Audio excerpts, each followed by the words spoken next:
Bismillahirrahmanirrahim. Assalamualaikum warahmatullahi wabarakatuh.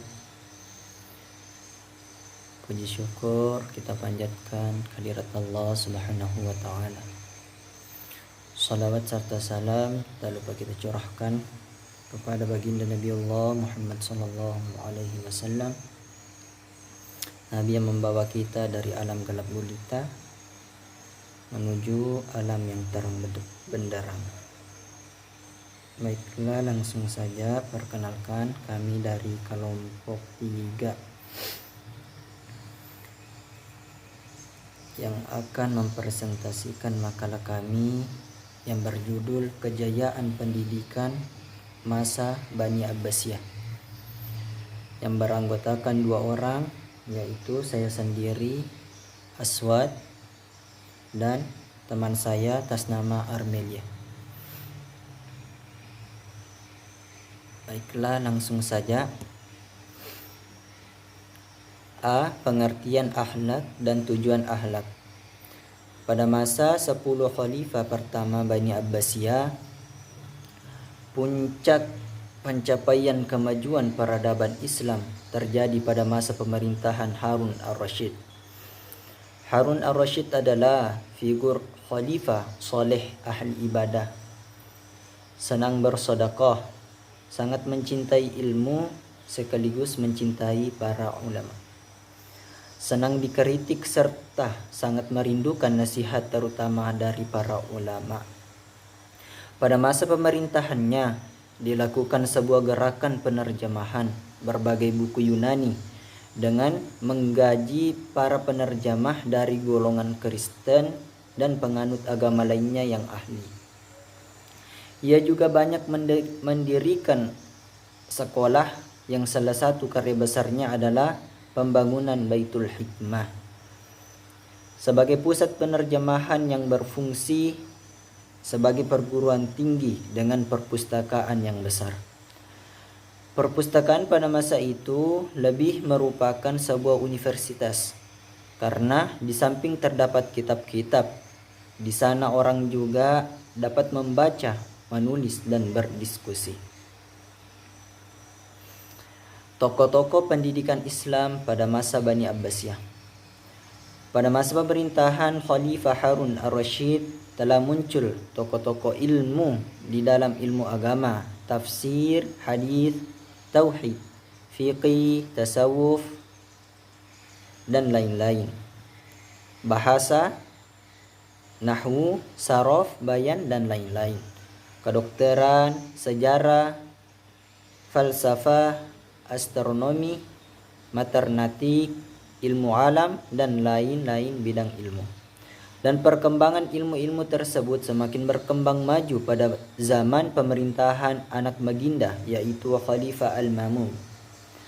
Beberapa ilmuwan muslim lainnya pada masa Daulat Abbasiyah yang karyanya diakui dunia diantaranya yaitu pertama Ar-Razi, guru Ibnu Sina, berkarya di bidang kimia dan kedokteran, menghasilkan 224 judul buku, 140 buku tentang pengobatan diterjemahkan ke dalam bahasa Latin. Bukunya yang paling masyhur adalah Al-Hawi fi Ilm At-Tadawi, 30 jilid berisi tentang jenis-jenis penyakit dan upaya penyembuhannya. Yaitu kedua, Al-Battani, seorang astronom. Hasil perhitungannya tentang bumi mengelilingi pusat tata surya dalam waktu 365 hari, 5 jam, 46 menit, 24 detik, mendekati akurat. Buku yang paling terkenal adalah kitab Al-Zij, dalam bahasa Latin Descientas Stellarum Udanumeris Stellar Umet Motibus, di mana terjemahan tertua dari karyanya masih ada di Vatikan. Ketiga, Al-Ya'qubi, seorang ahli geografi, sejarawan dan pengembara. Buku tertua dalam sejarah ilmu geografi berjudul Al-Buldan yang ditertibkan kembali oleh Belanda dengan judul Ibwadi Kuidikitural Yakubi Historiae. Keempat, Al-Buzjani atau Abul Wafa. Ia mengembangkan beberapa teori penting di bidang matematika. C. Lembaga-lembaga pendidikan Islam pada masa Bani Abbasiyah. Perkembangan peradaban pada masa Daulah Bani Abbasiyah sangatlah maju pesat karena upaya-upaya dilakukan oleh para khalifah di bidang fisik. Hal ini dapat kita lihat dari bangunan-bangunan yang berupa: 1. Kutab, yaitu tempat belajar dalam tingkatan pendidikan rendah dan menengah. 2. Majelis muhadhar, yaitu tempat pertemuan para ulama, sarjana, ahli pikir, dan pujangga untuk membahas masalah-masalah ilmiah. 3. Darul Hikmah adalah perpustakaan yang didirikan oleh Harun ar-Rasyid. Ini merupakan perpustakaan terbesar yang di dalamnya juga disediakan tempat ruangan belajar. 4. Madrasah, Perdana Menteri Nizamul Mulk adalah orang yang mula-mula mendirikan sekolah dalam bentuk yang ada sampai sekarang ini dengan nama madrasah.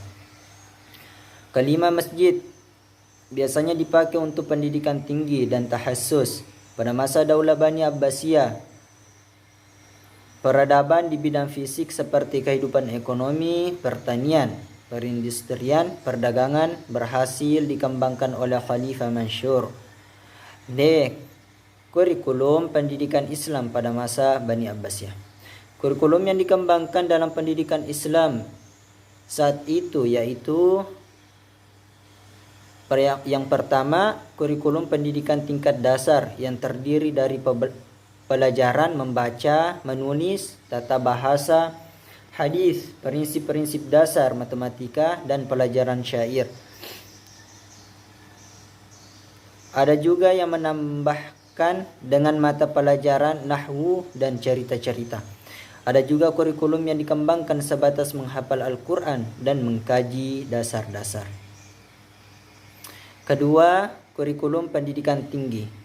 Pada pendidikan tinggi, kurikulum sejalan dengan fase di mana dunia Islam mempersiapkan diri untuk memperdalam masalah agama, menyiarkan dan mempertahankannya. Akan tetapi, bukan berarti pada saat itu yang diajarkan melulu agama, karena ilmu yang erat kaitannya dengan agama seperti bahasa, sejarah, tafsir, dan hadis juga diajarkan.